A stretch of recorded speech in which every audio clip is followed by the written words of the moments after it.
जय हिंद। हमारे तरफ से आप सभी लोग को हैप्पी इंडियन आर्मी डे। आज हम इस वीडियो में बात करने वाले हैं कि इंडियन नेवी पायलट कैसे बनते हैं। इंडियन नेवी पायलट बनने के लिए 5 एंट्री बताने वाले हैं, यानी 5 वे के माध्यम से, 5 रास्ते के माध्यम से आप इंडियन नेवी पायलट बन सकते हो। ये 5 एंट्रीज क्या क्या है इस वीडियो में आपको स्टेप बाय स्टेप डिटेल बताई जाएगी। ये 5 एंट्रीज में अलग अलग यानी क्वालिफिकेशन है, एज आपका अलग है, ये सब कुछ जानकारी हम स्टेप बाय स्टेप देने वाले हैं। बहुत सारे युवा होते हैं जो 10+2 की उनके पास डिग्री होती है, वो 10+2 के माध्यम से इंडियन नेवी के लिए SSR AAR के लिए आवेदन करते हैं, जो किसी कारण के वो रिजेक्ट हो जाते हैं, जैसे में रिटेन टेस्ट, फिजिकल टेस्ट में। इसके कारण रिजेक्ट होने के बाद वो इंडियन नेवी में नहीं जा सकते हैं। तो उन लोगों के लिए ये वीडियो बनाया गया है कि अगर वो 10+2 के माध्यम से इंडियन नेवी नहीं जा सकते हैं इंडियन नेवी में, तो बल्कि वो ग्रेजुएशन कर रहे हैं और भी अगर वो NCC कर रखे हैं, तो 5 वे बताने वाले हैं, 5 रास्ते हम आज इस वीडियो में बताने वाले हैं कि आप इंडियन नेवी पायलट कैसे बन सकते हो। बल्कि अगर आप 10+2 के माध्यम से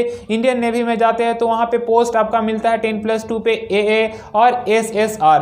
तो बल्कि अगर आप AA और SSR पोस्ट आवेदन नहीं करते हैं, तो आप ग्रेजुएशन कर रखे हैं या BTech किए हैं या 10+2 भी है आपको, तो 5 माध्यम से आप इंडियन नेवी पायलट बन सकते हैं। तो आज इस वीडियो में स्टेप बाय स्टेप डिटेल में बताने वाले कि इंडियन नेवी पायलट कैसे बन सकते हैं, वो 5 एंट्रीज कौन कौन सी है। चलिए वीडियो को शुरू करते हैं स्टेप बाय स्टेप डिटेल के साथ। लेकिन आपसे छोटी सी अपील कि यदि आप हमारे चैनल पे पहली बार है तो पहले चैनल को सब्सक्राइब करिए, वीडियो को शेयर करिए और वीडियो को लाइक करिए, ताकि डिफेंस की इंफॉर्मेशन सबसे पहले मिल सकेगी।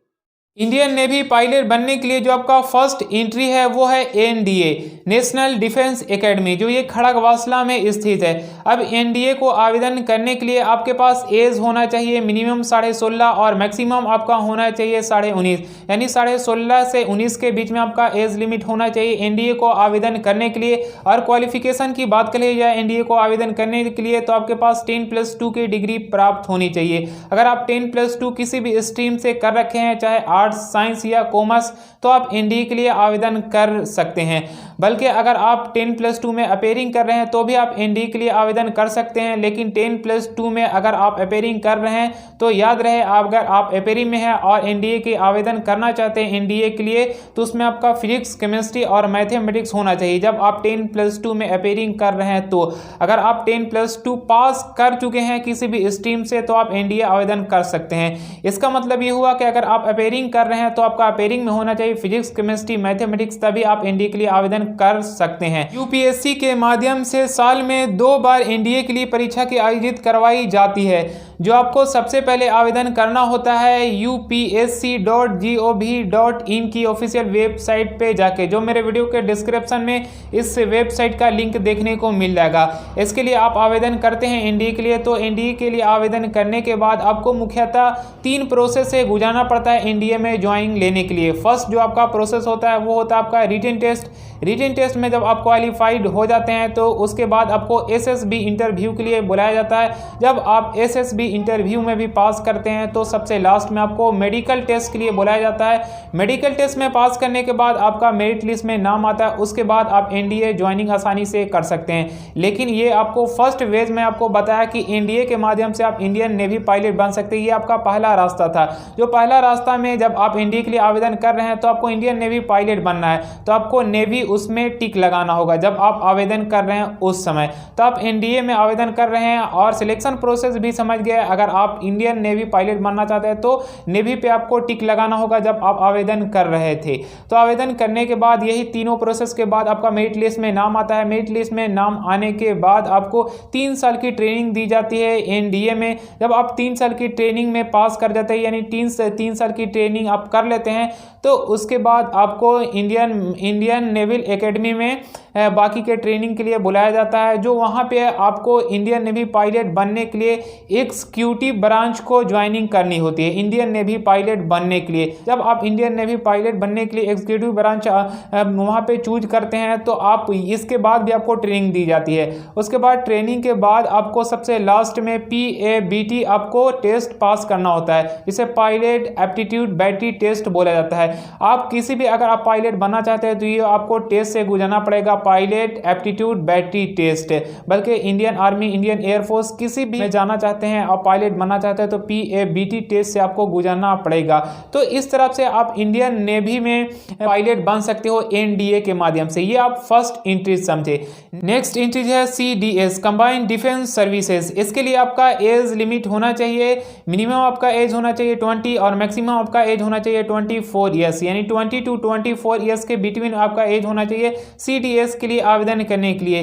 जो इसकी क्वालिफिकेशन की बात करें तो आपके पास ग्रेजुएशन की डिग्री होनी चाहिए। लेकिन मैं आपको बता दूं कि अगर आप इंडियन नेवी में जाना चाहते हैं CDS के माध्यम से तो आपके पास बैचलर ऑफ टेक्नोलॉजी की डिग्री होना चाहिए, यानी BTech का डिग्री प्राप्त होना चाहिए, तभी आप CDS के माध्यम इंडियन नेवी में पायलट बन सकते हैं।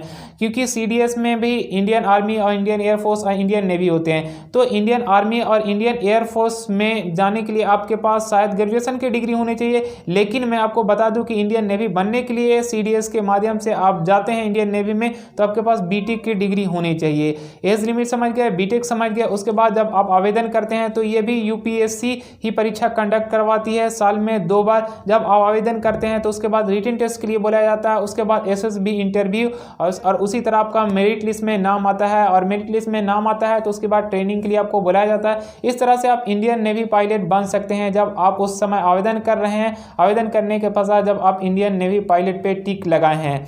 यह आप दूसरा पॉइंट समझे। थर्ड इंट्रीज है NCC, नेशनल कैडेट कोर। इसे डायरेक्ट एंट्री भी बोला जाता है। अब इसके लिए आपके पास क्वालिफिकेशन की बात करिए है तो आपके पास इसमें होना चाहिए क्वालिफिकेशन BE या BTech की डिग्री प्राप्त होनी चाहिए। BE या BTech की डिग्री के साथ साथ आपका NCC की डिग्री भी होना चाहिए। जो NCC में जो सर्टिफिकेट होता है B भी होता है C भी होता है, लेकिन NCC में आपका C सर्टिफिकेट होना आवश्यक है, तभी आप NCC में जो डायरेक्ट वैकेंसी निकलती है इंडियन नेवी पायलट के लिए उसमें आप आवेदन करेंगे। तो आवेदन करने के बाद वैसे ही आपको प्रोसेस से गुजरना पड़ेगा।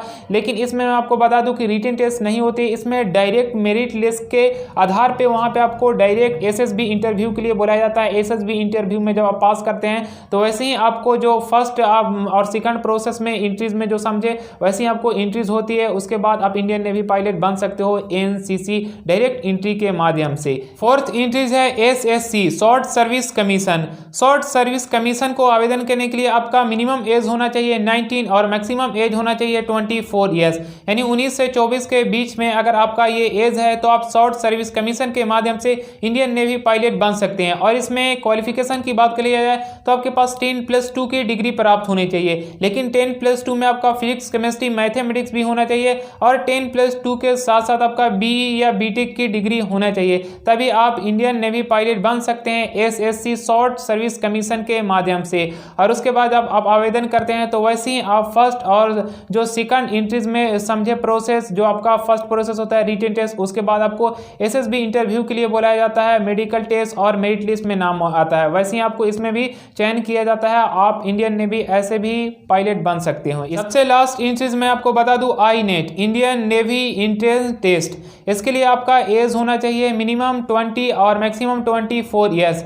20 से 24 के बीच में आपका एज होना चाहिए। और क्वालिफिकेशन की बात करें जाए तो आपके पास BE या BTech की डिग्री होना चाहिए विद 60% के साथ होना चाहिए। एज लिमिट भी समझ के उसके बाद इसमें रिटन टेस्ट होती है जो आपको 4 खंड में होती है, 4 भाग में होती है, जो आपको चारों खंडों में 40% मार्क्स आपको लाना अनिवार्यता होता है। उसके बाद जैसे आप फर्स्ट और सेकंड में सिलेक्शन प्रोसेस समझे वैसे ही इसमें भी आपका सिलेक्शन प्रोसेस होता है। इस तरह से आप इंडियन नेवी पायलट बन सकते हैं। इस वीडियो के माध्यम से अभी आप सीखे कि इंडियन नेवी पायलट में आप 5 वेज यानी 5 एंट्री के माध्यम से आप कैसे जा सकते हो। आज के लिए इतना ही। Thanks for watching. जय हिंद।